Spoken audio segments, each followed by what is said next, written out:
like to welcome you to BeMoreNews.com, the news before the news, where we uncover the truth. Here at Baltimore Together with BDC's own, one and only, Mr. Brennan. How are you, sir? Doing well today, thank you. What do you do at BDC? So I'm the Assistant Managing Director of Neighborhood and Business Development for BDC. BDC is split up into essentially three arms within our neighborhood teams. We have our EDOs that are working with small businesses and mid-scale businesses throughout the city. We have our real estate team, which works on major real estate deals, small and large. And then we also have our, I always forget that third one. We also have our business development team, which is working on bringing in new businesses into the city, retaining the existing businesses that we have, as well as helping them to expand into new places and larger spaces. And Brennan, you look like a younger man than myself, but I have the distinct impression that you are familiar with Baltimore. Now, we get a lot of people down at City Hall with phenomenal resumes, but what I always look for is how much skin in the game they have.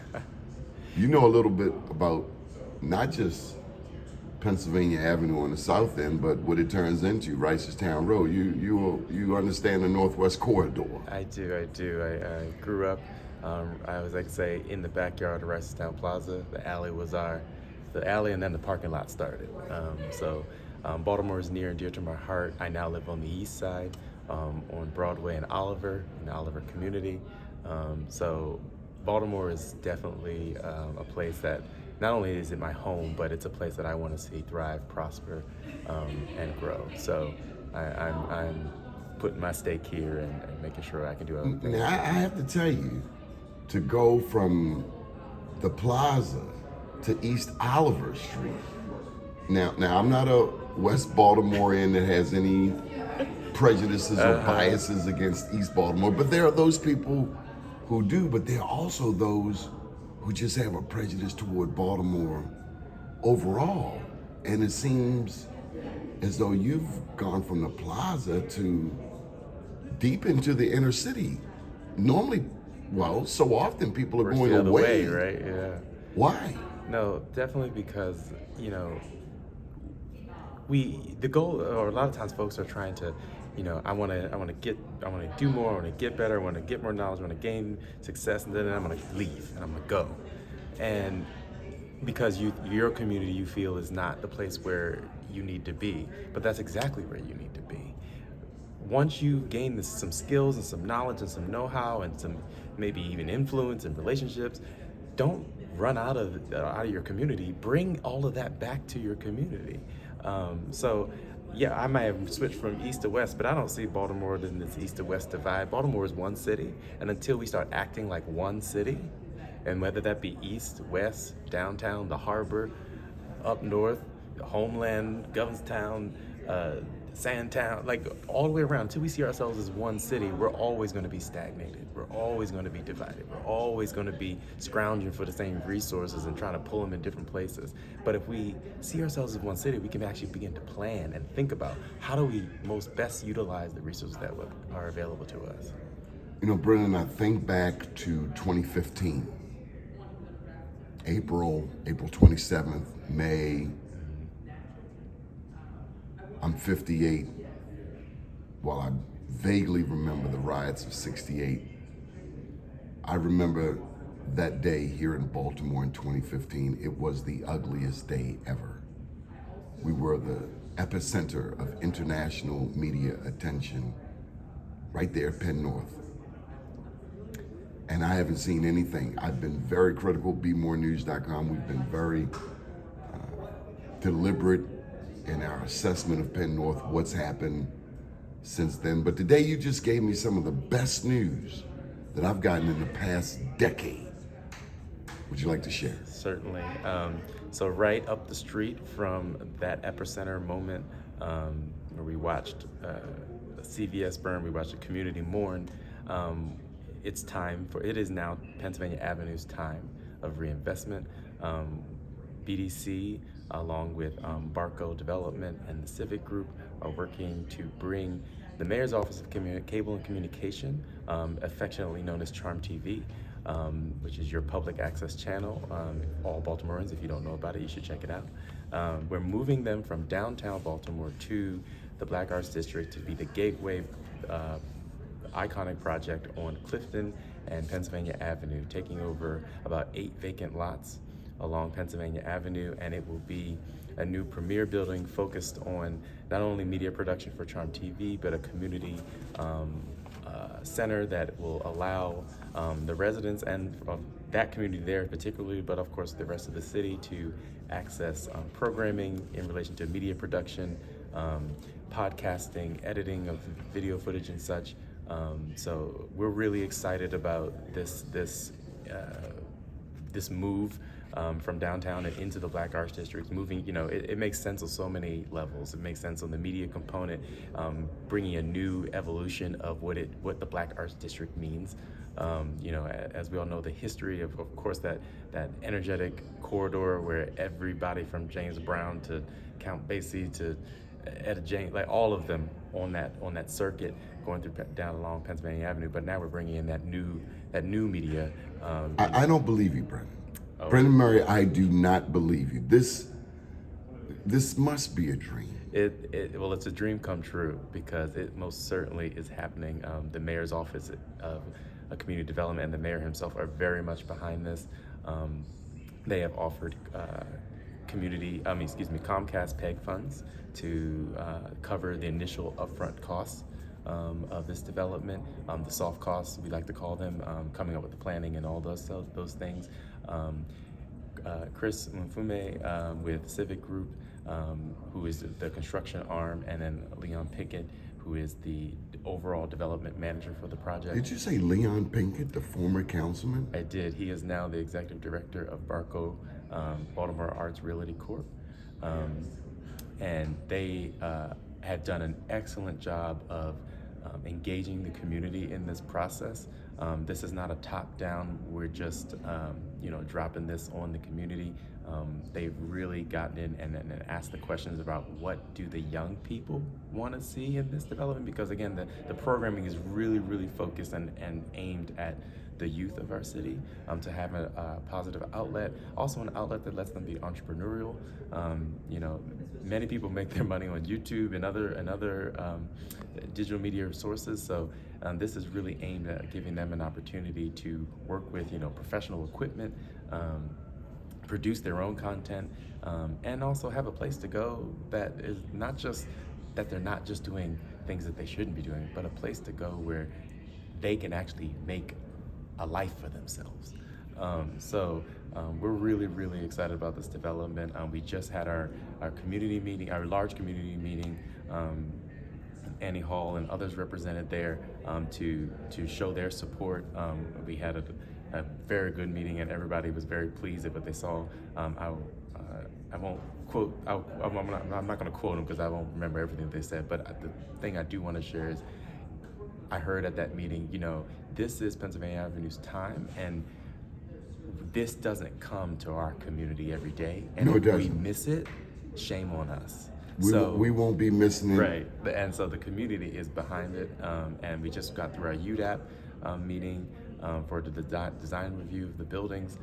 Those are definitely, that went very well, and we'll be going back to them in a few months to make a few tweaks and changes. We will continue the community engagement efforts to make sure that whatever does change based on that also is in line with what the community wants to see. Do you foresee partnerships? I mean, Penn-North, you have 2 academic institutions on both sides, Coppin State, Micah. Could Penn-North be a bridge between those 2 institutions and maybe inspire their investment in Penn-North, in Druid Heights, Upton, Sandtown? There's definitely an opportunity. We are still actively searching for our anchor community partner that would take over that community portion of the building. The building is actually divided up into 2 sections. It's kind of an L shape. The L that kind of goes east-west will be the Charm TV portion of the building, and the The L that goes north-south will be the community portion of the building, which is rentable space, as well as some of the open studios for the community to use. And we're still looking for that active partner in that component. But yes, all those institutions we are liaisoning with them to figure out whether it be them or they lead us to someone else. We're also looking to some of our regional city partners, such as Philadelphia, and even as far as Austin, Texas, as to where those cities have utilized their public access channel as a community outlet, and not only community outlet, but a community invigorator. So we're actually looking to take a trip in the next few months up to Philly to visit Philly Cam. I would encourage folks to look at that. That's one of the models that's we've been inspired by, but of course it'll be different. It'll be Baltimore based. It'll be it'll be Penn Avenue all the way, Penn-North. Brennan, I haven't heard cable access.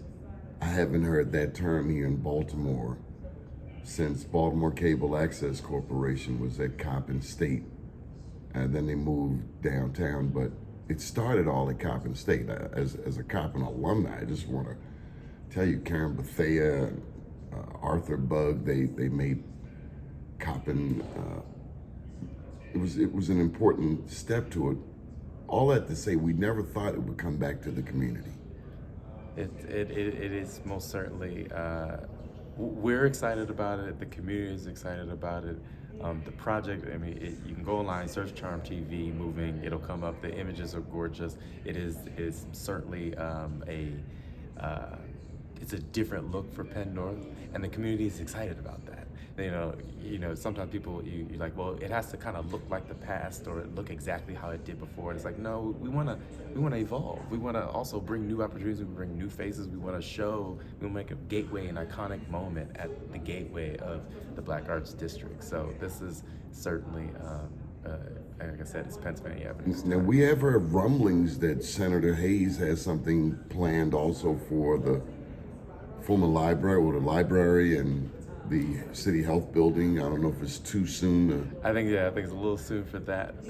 But I've seen diagrams. Yeah. I've seen blueprints. I'll say that is not my job to share. Okay. But Senator Hayes is very much behind this project as well. He was at the community meeting showing his support of the project, and he has been very influential also in some of the funding mechanisms for this project as well. So we thank him and his staff for all that they're doing to make sure that this actually happens. Brennan Murray, we really appreciate this interview. Anything that we left out? Any final thoughts? Anything we didn't cover? I think we covered it all, but I would just say,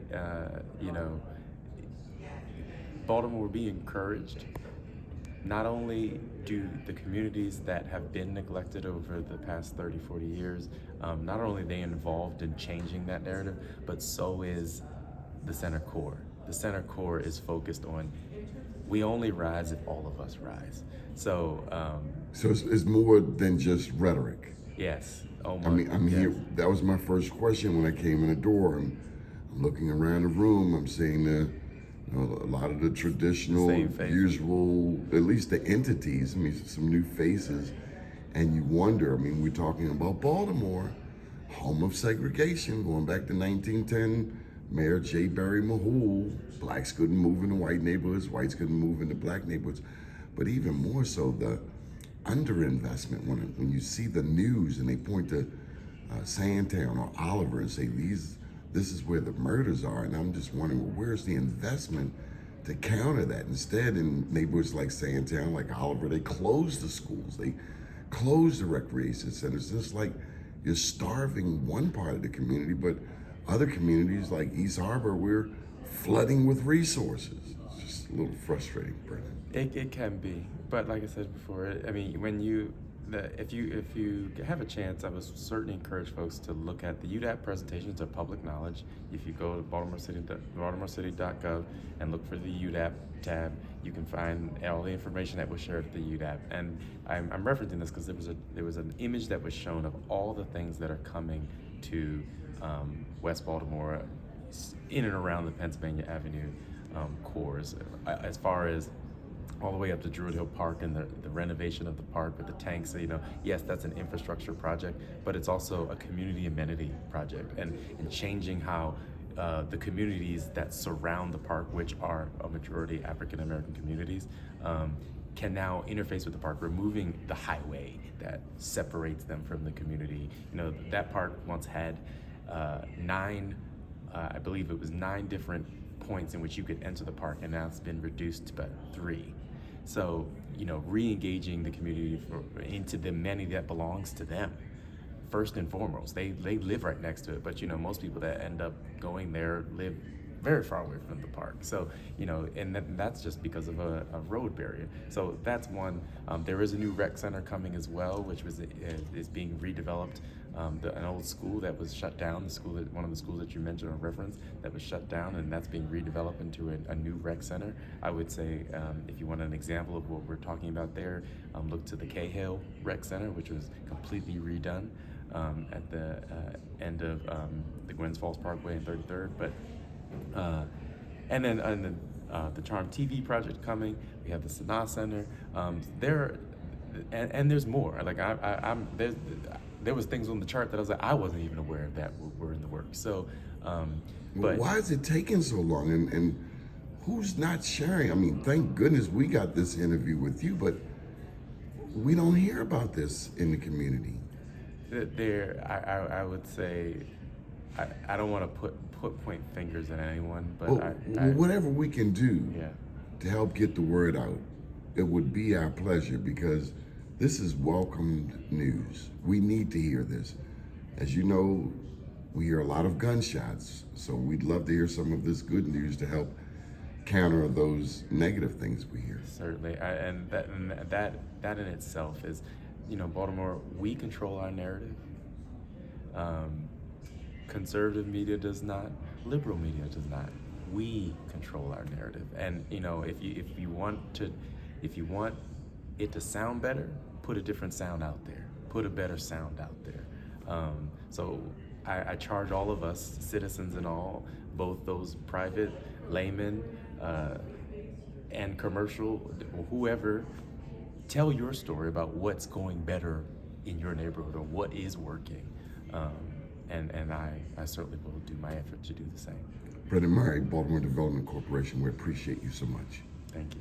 Keep watching BeMoreNews.com, the news before the news, where we uncover the truth.